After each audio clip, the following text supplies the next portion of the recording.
Hey guys, it's Rob. I just thought I'd do a quick review on one of these third-party apps you can buy for the DJI Inspire. Also works with the Phantom and a few other of the DJI models. But one thing to remember is it's not a complete replacement for the original Go app.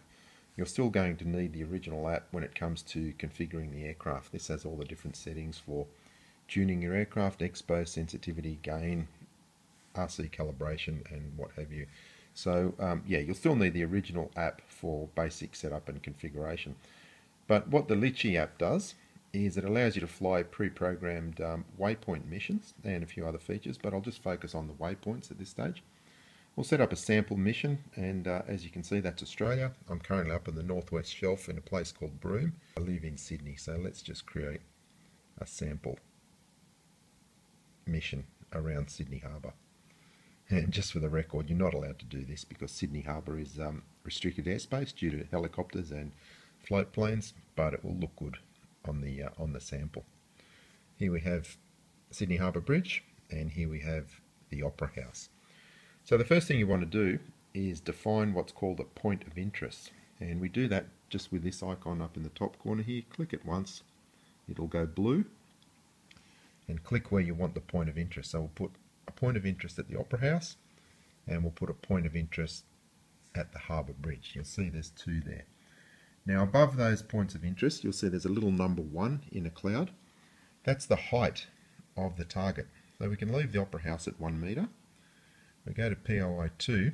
The Harbour Bridge is 141 metres high, but we'll sort of aim it at about 80 metres, and that's where the camera is going to be focused as the quad is flying the mission. So the next thing we want to do is just define where we want the quad to fly, and that's very easy to do also. Just click on the little pen icon, pick your starting point. I'll just assume we're taking off down here, which is a place called Lady Macquarie's Chair, and we'll fly, just trace the route with your finger. We'll fly up past the Opera House, loop around the Harbour Bridge, and come back for a landing. Okay, and when you let go of that, you get this window, which is a batch waypoint setting. Now the thing we need to do is we need to determine the height of the mission. Okay, with the Opera House being 140 metres, I'm just going to go a little bit higher, go up to 150 metres so we won't hit anything. We want the quad to fly around a clockwise path. Point of interest, we'll choose point of interest 1 firstly, which is the Opera House. The gimbal pitch mode, we want it to be focused on the point of interest, and what we'll do now is apply. What it's going to do is create a series of waypoints. You can see there's 1, 2, 3, 4, 5, 6 and so on. And if we zoom, see, if you touch the screen, it's going to accidentally put in another waypoint, so you just need to delete that. So when you zoom in, you'll see that the actual route has these nice curves. It automatically puts in the curves at the turning points. So what we can do is just go into the settings icon here and work our way through the mission. And in the basic mission settings, you need to determine a heading. The heading is going to be automatic. What happens at the end of the mission, we want it to go back to 1. We want curved turns. We want the cruising speed. You can set the cruising speed, and what that will do is tell you how long the mission is going to take. You can see at a cruising speed of 21 kilometers per hour, it'll take about 17 minutes. So I might want to go a bit faster than that. Let's just bump it up to about 25, and you'll see that brings it down to 14 minutes, which is well within the endurance of the Inspire. This maximum flight speed, to be honest, I'm not 100% sure, but I'm assuming that takes into account any tailwind. So if you're cruising at 25 kilometers an hour and you've got a strong tailwind, obviously the quad will want to go faster. Perhaps this maximum flight speed just limits that as well.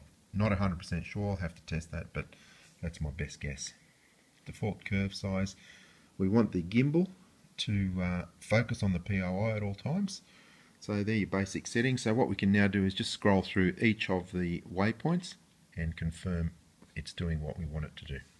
So waypoint 1, the altitude, curve size, the heading, so that's the direction it's facing, so it's pointing at POI 1. You'll see point of interest is POI 1, and it's automatically adjusting the gimbal pitch angle to -11. So it's going to keep that point of interest in focus. Go to waypoint 2. Again, check all the parameters. That's all good. Gimbal pitch angle is a bit different because of the different location.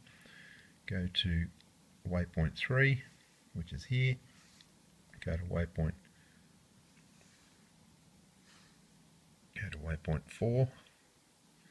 Now you'll see when we go to waypoint 4, the app knows that it's closer to POI 2. So it's decided that the point of interest to use is POI 2. You can change that if you want, but that's going to work nicely for this mission. Just check all the settings are fine.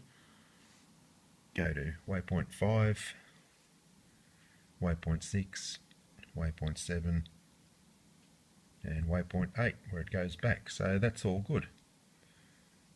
Now when we were flying, if we got the craft airborne, what we need to do is just press this icon here, and I've actually got it set up on my C2 button on the back of the remote. So if I just click that button, it's going to activate the mission. And the beauty of it is, as you're running around the flight, pressing the C2 button again, you can just pause and it will just literally stop the quad in one position, click the C2 button again, and it will continue. So that's basically what's going to happen. Now if we try to run that, obviously we're not connected, we're not flying, so it's going to say requirements are not met. But when you're flying, when you click that, it'll upload the mission and the quad will start flying. So what I'll do when I get back to Sydney, I'll set up some actual missions and I'll go and fly and get some video of the Inspire flying around the course. But as I said, I have tested this and it's just really impressive just watching the machine do its thing completely autonomously. Thanks for watching.